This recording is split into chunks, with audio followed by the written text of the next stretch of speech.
Alors, pour ce qui est de l'Ethereum, je vois trois scénarios possibles. Le premier, ça serait celui-ci, là, en rouge, qui serait le moins bullish, mais qui reste tout à fait bullish, avec la formation d'une vague corrective déjà là, auquel cas on aurait déjà eu la fin de notre vague 5 ici, hein, en blanc, avec ici 1, 2, 3, 4, 5. À ce moment-là, on aurait ici une vague corrective avec vague A, rebond de B et vague C. Et ça serait lors de ce rebond, ou pendant le rebond de B sur l'Ethereum, qui pourrait du coup aller chercher les 5000 $, que nous aurions notre halte saison jusqu'à novembre 2025. Et ensuite, on entrerait en bear market.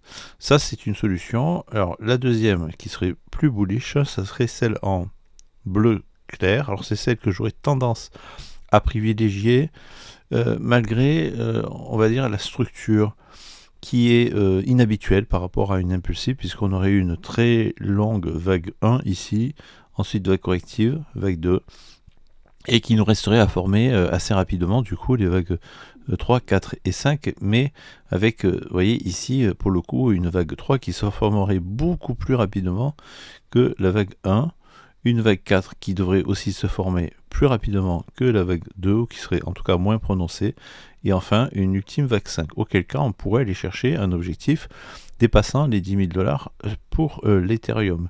Donc ça, c'est un scénario particulièrement bullish. Et je verrai aussi un troisième scénario qui me paraît moins probable, mais pourquoi pas, et qui, au niveau de la structure de cette vague-là, serait en tout cas plus harmonieuse, puisqu'on aurait eu une grande vague 1 ici, ensuite vague 2, vague 3, donc ça serait la halte saison, donc la dernière phase du bull run. Ensuite vague corrective, vague 4, en sachant que la vague 4 ne doit pas empiéter sur le domaine de la vague 1, donc vous voyez, quand on s'arrêterait par exemple ici, pendant la période de bear market, et enfin, lors du prochain bull run, on aurait la formation de cette grande vague 5. Donc ça, c'est trois scénarios que, pour le moment en tout cas, j'envisage. Évidemment, ça nous ferait une vague 5 étonnamment longue ici, hein, par rapport à la formation de ces vagues 1, 2, 3 et 4. Mais pourquoi pas. Alors encore une fois, ici, le scénario que je privilégie, je vous l'indique ici, il est là, voilà. Donc, parce que là, il respecterait le cycle, et nous viendrions former cette vague 5 dans le même temps que nous formerions ici cette grande vague 5 sur le Bitcoin. Alors il nous faut quand même peut-être envisager une quatrième possibilité. Vous avez ici donc tout le cycle de l'Ethereum depuis la création ici. Vous voyez qu'on a déjà eu une grande vague 1 formée par les vagues 1, 2, 3, 4 et 5. Ensuite vague 2, bear market, vague 3. Alors nous serions ici dans la formation de cette grande vague 3, formée par cette impulsive, vague 1, 2, 3, 4 et 5. Ensuite ici nous aurions une vague 4, alors peut-être formée par un triangle. Et enfin ici la fin du cycle, du grand cycle, vague 5. Vous voyez, donc ici on est quand même en août 2000, septembre, plutôt octobre 2029. Novembre, fin d'année 2029, ici, vous voyez, formé aussi par une impulsive, 1, 2, 3, 4, 5, voilà. Alors à ce moment-là, vous voyez qu'on aurait eu une très très longue vague corrective ici, on serait toujours ici en phase corrective, avec une grande structure en WX, Y, et il nous resterait à former eh bien, cette ultime vague 5, donc une impulsive a priori, qui pourrait être assez rapide, et c'est durant la formation de cette impulsive haussière que nous aurions notre halte saison, et nous pourrions aller chercher les 10 000 et quelques dollars. Voilà, donc vous voyez que ça ferait quand même une impulsive un peu bizarroïde, hein, avec 1, 2, 3, 4 et 5, mais et c'est la problématique avec l'Ethereum, hein, depuis The Merge. Vous voyez que ici, l'Ethereum n'est pas parvenu à décoller, contrairement au Bitcoin, contrairement à un certain nombre de altcoins aussi, autour notamment de l'intelligence artificielle et de la tokenisation, qui ont déjà connu des pumps assez extraordinaire. Vous voyez qu'ici, vraiment, là, on peut vraiment parler d'une progression extrêmement lente de l'Ethereum. Mais l'Ethereum va finir par décoller, c'est forcé. Auquel cas, vous voyez qu'ici, on pourrait avoir eu cette très longue vague, encore une fois, corrective, qui aurait duré 1428 jours. Alors, c'est énorme, hein, c'est énorme. On va mettre ça d'ailleurs en vague, non pas motrice, mais corrective, vague corrective. Voilà, alors en sachant que ici, notre vague 2, elle a mis beaucoup moins de temps à se former, hein, puisqu'elle a mis 259 jours. Donc ce qui est plus commun pour une vague corrective, hein, à peu près une année. Alors que là, évidemment, ça fait beaucoup plus. Mais bon, pourquoi pas, hein, tout peut arriver.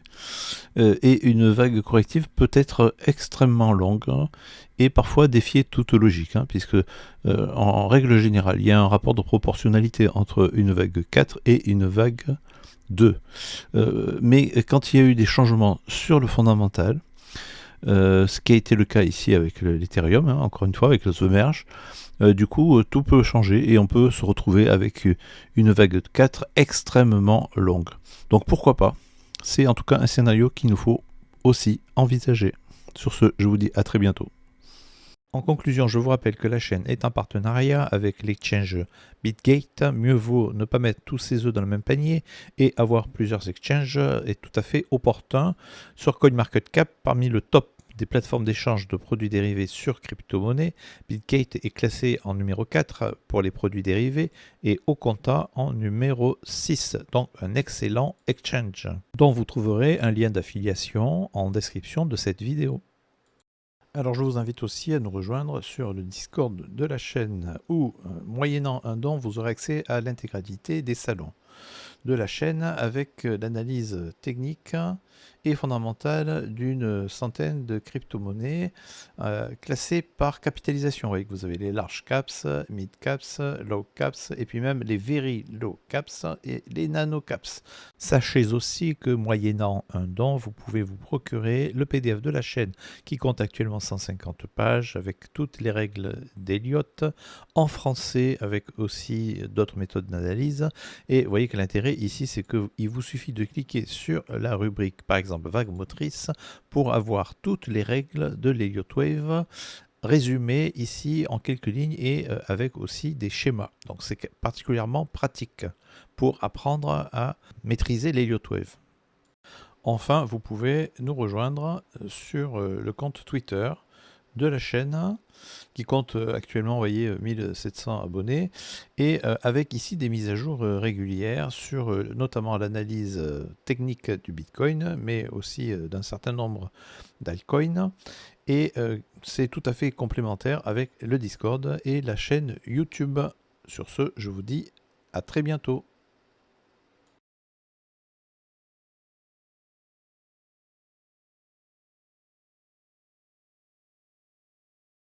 En conclusion, je vous rappelle que la chaîne est en partenariat avec l'exchange BitGate. Mieux vaut ne pas mettre tous ses œufs dans le même panier et avoir plusieurs exchanges est tout à fait opportun.